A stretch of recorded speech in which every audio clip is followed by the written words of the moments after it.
Hey guys, this is JonTaun from Total Brohammer, and today we're going to be looking at our first player-submitted battlecast. Alright, so it looks like we're going to have J-Dog as a Crooked Moon and Richie 18911 as a Wood Elves against Sin7 Ghost as a High Elves and MTW21 as Britonia. Let's go ahead and watch this replay.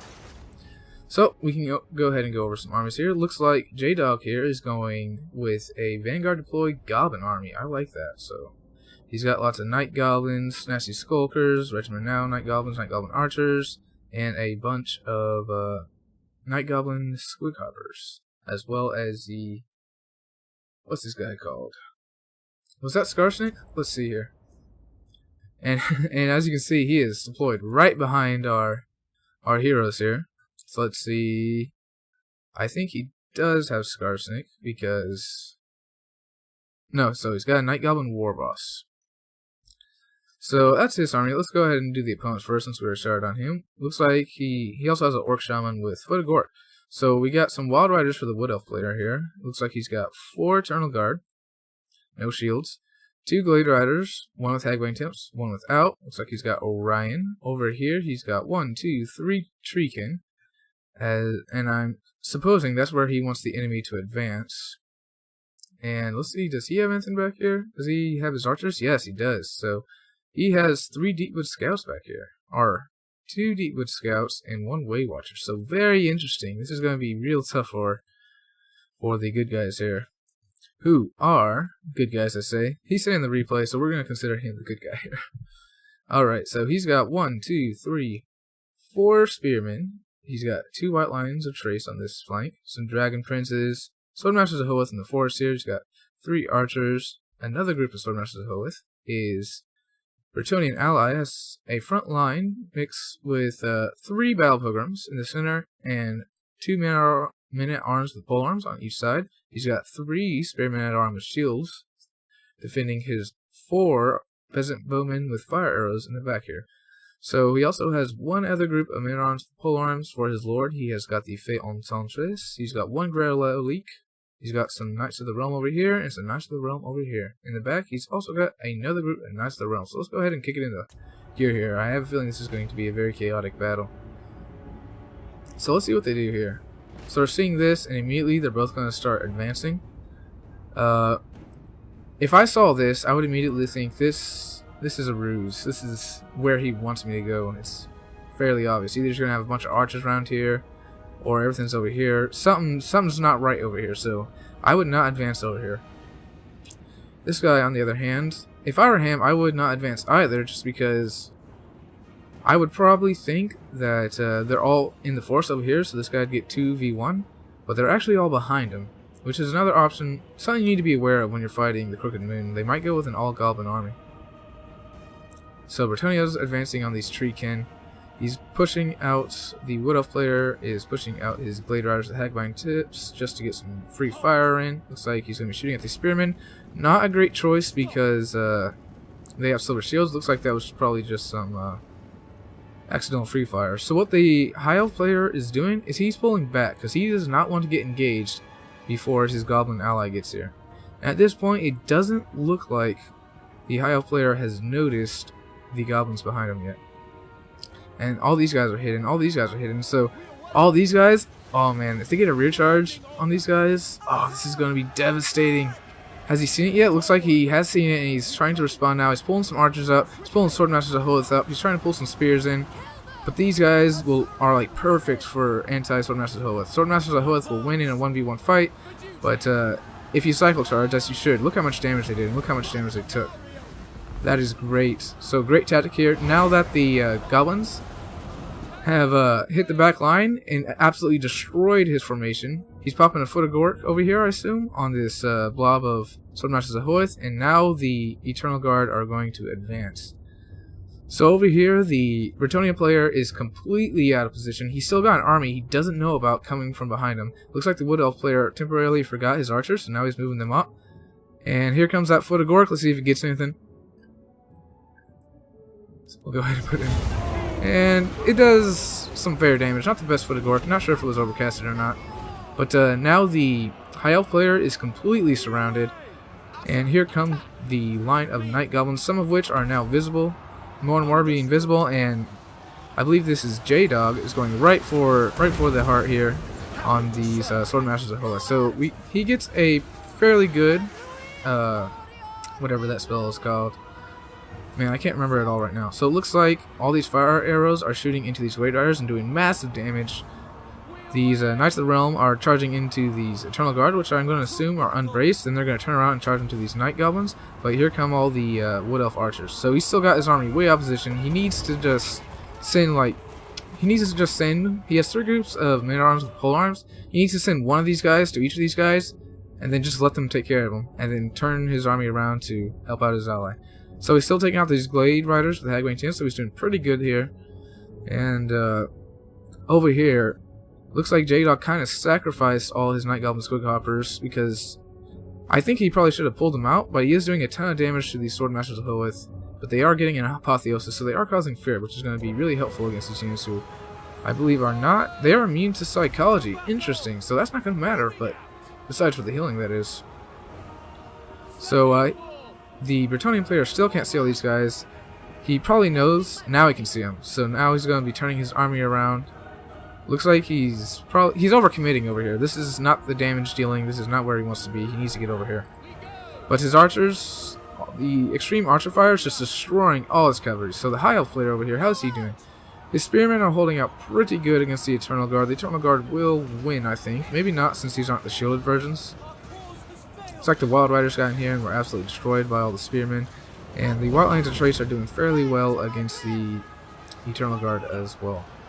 So he does have a group of Dragon Princes back here getting some charges on these Night Goblins, and they were absolutely wrecked Night Goblins. Looks like he did get some Night Goblin Squig herds out of the pocket he had right here, and they are just running down archers. They are just doing cycle charging. They're just absolutely wrecking everything. This is some strategy here, guys. They planned this out. They knew what they were going to do before they came into this battle, obviously. So, again, Bretonnia is overcommitting over here, and they're not even winning very much. They need to just send these halberds in, send these spears in, and then get the rest of these guys over here into the battle. He needs to get that cavalry over here instead of fighting those Treekin, because they are just doing immense damage. The Goblin Firing Squad is so powerful. So we got an Apotheosis on these Dragon Princes, and they're just trying to run around and get some charges. He's got some nasty Skulkers here, and unfortunately he was not able to get his smoke bomb off and shock these guys. But these Deepwood Scouts are doing quite a bit of damage to these Dragon Princes, despite their armor, despite their shields, and despite their physical resistance.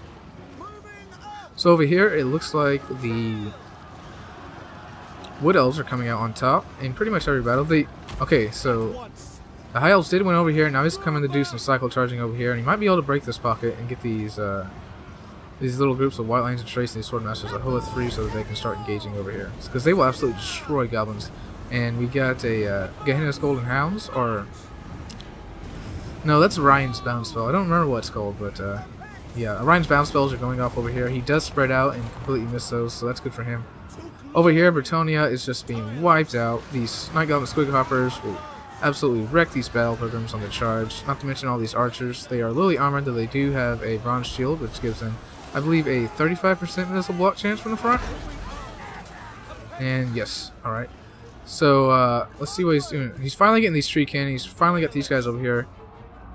But, he overcommitted to these guys. He just needed to have a spearman or a man-at-arm with pole arms take care of him and send the rest of his army back here. Granted, he didn't know at the time, and I'm not saying he's bad for doing this, because this is a very chaotic battle. It must have been very confusing at the time.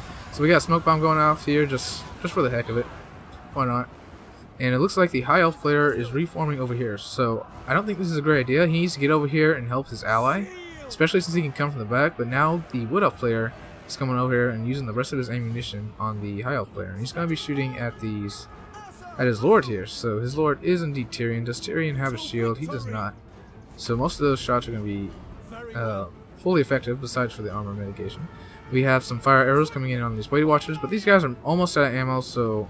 And wow, he's doing some pretty good damage against Orion here. So the Wood Elf player is going to be pulling back all his archers and just getting some free shots. I'd probably be shooting at the Swordmasters of Hoeth right now. And his Dragon Princes are doing some major work. How many kills they got? 105? That's pretty good, considering that he's fighting mostly Wood Elves. Though he is fighting some Goblins too, so maybe they should have some more than that. So the Fey Enchantress over here is taking a lot of damage, but they are able to rat off most of the nasty Skulkers and Goblins here. And now he's just got his archers here, and he really needs to get these guys moving. He needs to get them into these archers, because they can do so much damage so fast. So it's a really close one here, guys. It's a really close one. Despite the surround, it looks like the High Elf and the Bretonnian player are still in this game. The balance of power is actually in their favor. But, yeah, those Goblin armies can be tricky, especially against a faction like the High Elves. We got Foot of Gort coming down here, but he does dodge it and barely takes any damage. Good on him.